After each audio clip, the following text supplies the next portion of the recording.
Today we're going to be taking a look at Hasbro's Star Wars reveals from the final Mando Mondays.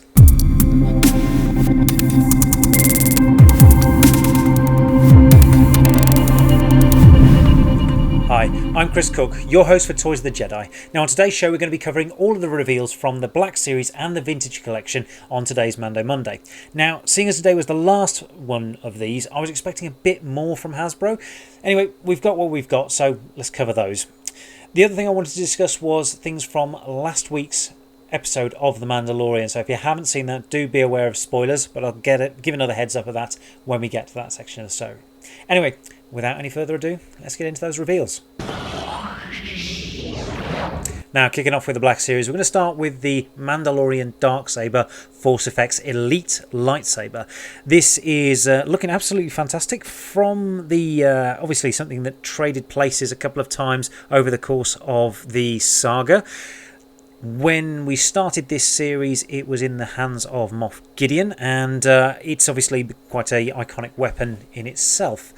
The item does look to be very nice. Some fantastic detailing on the hilt in particular. I really do like the stand that it comes with to display it, and obviously it's going to have a removable blade to really be able to display it in a nice way on its own.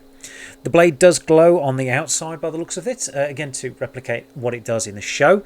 So this one is going to be an interesting one for fans of these particular lightsabers. They're a little bit big, a bit pricey for me, so I will be passing on this one, but for those of you who do collect it, do enjoy. This one's going to cost $249.99 and should be available in summer of next year. Next up, again from the Black Series, is Boba Fett's re-armoured premium electronic helmet. Now this looks to be a straight repaint of the Boba Fett helmet that they released previously in the Black Series line. That one did receive quite a lot of praise when it came out. So again, this one is, like I say, just a straight repaint. Still comes with the electronic heads-up display on the viewfinder that flips down. Still comes with all the lights and sounds that are included with it. Nice, very nice, in fact, detailing on the inside of the helmet, which you can't see in these photos. But again, in previous versions, it was definitely there, so I'm assuming they'll have carried that over to this one. It would certainly make sense for them to do so. Now, if you are interested in the Black Series helmet line, you're going to have to wait a little bit longer for this one. This is going to be available in spring of 2022 and should retail for $119.99. Now, the final reveal as such was from the Vintage Collection. This isn't really a reveal, it's a re-promoting of a ship that we got a couple of months ago. Now, the Slave One obviously has made a reappearance in The Mandalorian, so this is Hasbro saying, look, if you want it, come and get this ship here. And to be fair, it is a beautiful ship. I have the original one that was an Amazon exclusive, I think, a couple of years ago. They re-released it earlier this year with some lovely updated deco and also a display stand. That was the only real new thing as part of this set. But if you haven't got it, absolutely well worth jumping in on and getting hold of. I know here in the UK, Zavvi did have it as a pre-order at a very reasonable price compared to what it showed up for initially.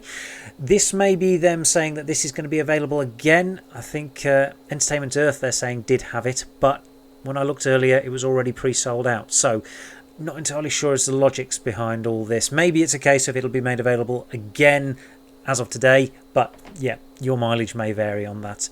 Either way, it's a lovely ship, like I say. Comes with lots of extra features, cargo compartments. The cockpit shifts and tilts backwards. So if you've been watching any of the Mandalorian episodes recently, this is something that's definitely going to pique your interest if you haven't already got it. This ship is available already now. I know Tim's done a big unboxing and review on his channel over at Bosk's Bounty, so you can see exactly how good that ship is over there. They're telling us that it's going to be available in spring 2021, which leads me to believe that this is a second batch of that ship. So who knows if we're going to get some slight tweaks to the paint apps. We're going to have to wait and see for that batch to come out. Again, it's going to retail for $149.99 if you're really interested in this one. Okay, so spoiler alert right at the top of this. If you haven't seen the last episode in the series of The Mandalorian, you may want to press pause now. I'm going to be talking about episode 8, and that's the rescue. So heads up now, you have been warned. I really enjoyed the episode. I really felt it was a great return of the Jedi, the last Jedi, if you will.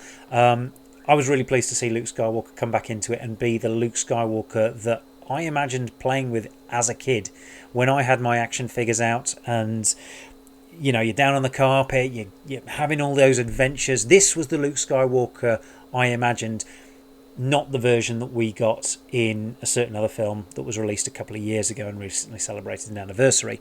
So yeah, it was great to see Luke back, igniting the green, as I've heard others say, really getting into it, and that was the sort of character that I got proper chills when he came on screen. So yeah, really pleased with that final episode. I mean, for me, if they called quits on The Mandalorian right now, I'd say yeah, happy. They've wrapped it up brilliantly at that point. The fact that obviously they've announced that there's going to be the Book of Boba following on. That was obviously the post-credits scene. I think Jon Favreau was actually on Good Morning America today, and he announced that was kind of an in-between sort of chapter. So it sits in there.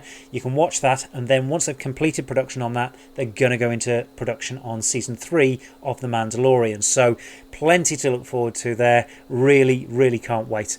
I think one of the interesting things is obviously noticing that the vintage collection version of Luke Skywalker, the one in his Jedi outfit, good luck getting that hold of that now. Pretty much as soon as the episode dropped, I saw all stocks of that just disappear. Haven't been able to find one online anywhere. Thankfully, I've got hold of mine. Got a loose version, got my carded sample, so going to be keeping those nice and safe. But yeah, it's a fantastic figure if you can get hold of it, so heartily recommend that.